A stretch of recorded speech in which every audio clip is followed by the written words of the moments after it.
alongside of the daughters of wisdom, go to Psalm 45 and pray that for your husband every night.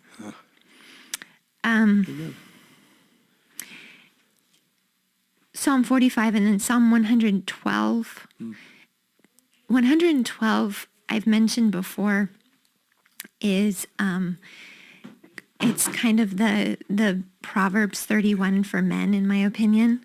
And so you can see there the promises that God has given to the husbands, to the men, and us as women, we are under those promises as well. But if you can see that is how Christ sees your man and what he wants for your man, then it helps you to see him in a different light. As does 45. Like if we read this thinking, I mean, I know it's tough in our LCMS way to read a psalm that's specifically written about a king, which then is supposed to be Christ. But if you think, okay, but my husband is the place of, he's in the place of Christ in my life as my head. Yep. So then I can look at him through these words and pray these words for him. I have been exceedingly blessed with that, by that practice. There was a time when we were in Alaska and there was a misunderstanding and I didn't understand what I had done to offend, and yet I had done something. And so I prayed these two Psalms, and then I went on to Proverbs 13, and in Proverbs 13, let's see if I can find it. It talks about when you are rebuked, how to see it.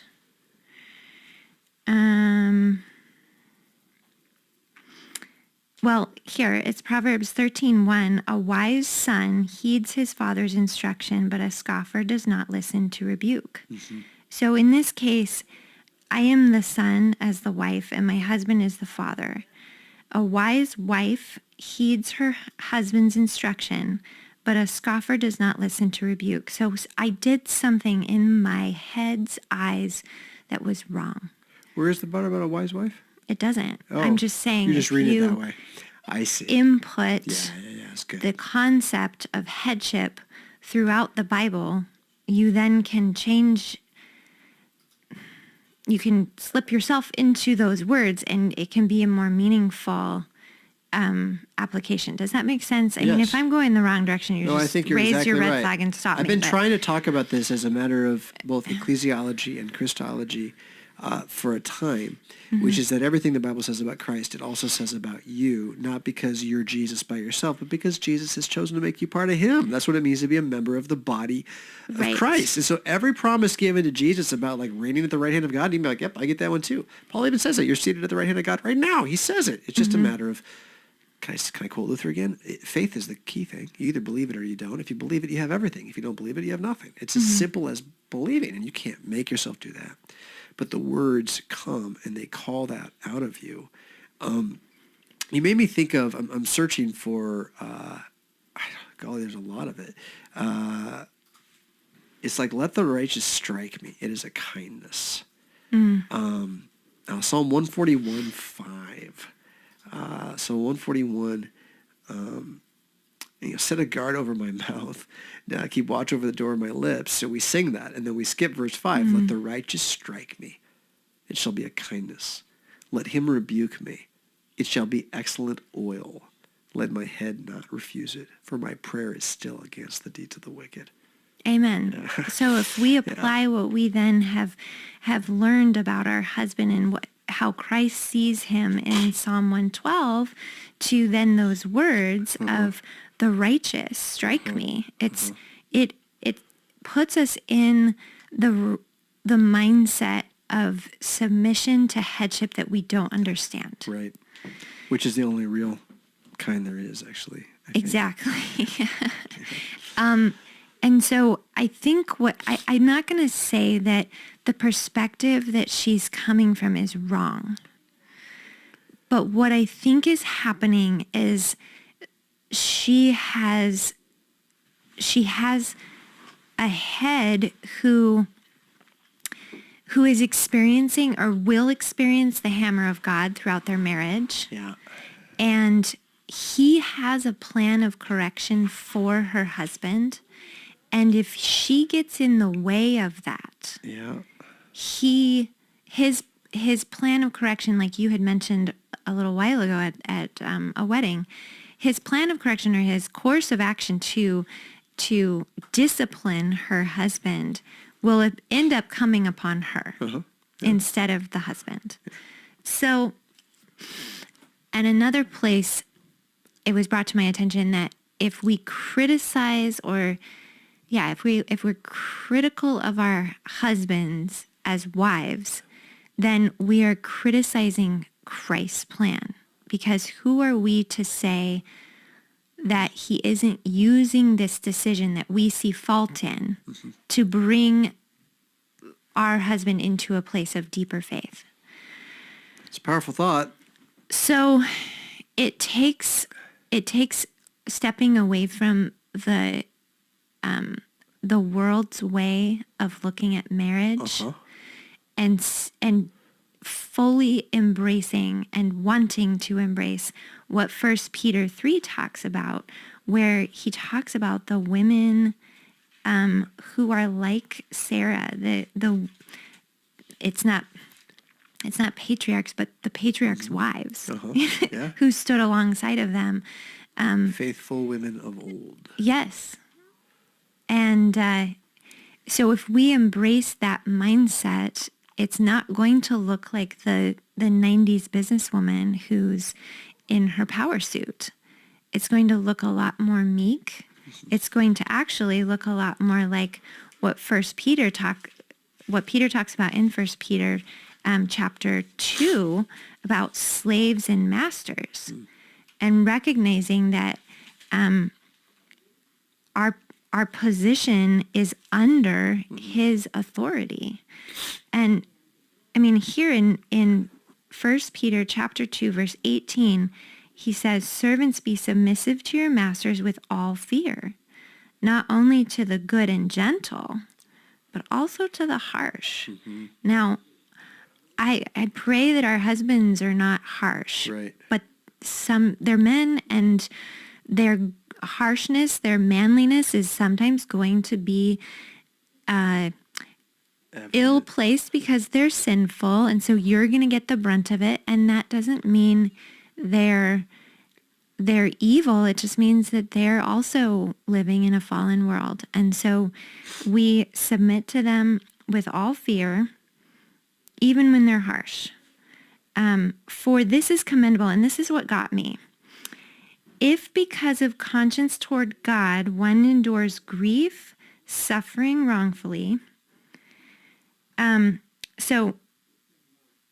So this is commendable. If we suffer wrongfully because we believe that God is in control. And that he knows. And that he's in, And he's like, you can take it and I'm going to reward it. You don't even got to worry about it. Just wait. For what credit is it if, when you are beaten for your faults, you take it patiently? But when you do good and suffer, if you take it patiently, this is commendable before God. Right. So we really have to take ourselves out of today's mindset. America. You cannot, they do not sit and justify each other. Like, you just can't. Nope. And so we Come have. out, my people. Yeah. Come out of her. She's going down in flames. And then if we flip back, when we feel defeated by this and are like, I just don't know how I can do it. If we flip back to Psalm 45, what I love about this is the beginning of Psalm 45, he talks about how a king blessed by God is, what he acts like, how powerful he is, how righteous and honorable, and how his actions are, just extremely valiant. But then it goes on to talk to the wife. Listen, O daughter, consider and incline your ear.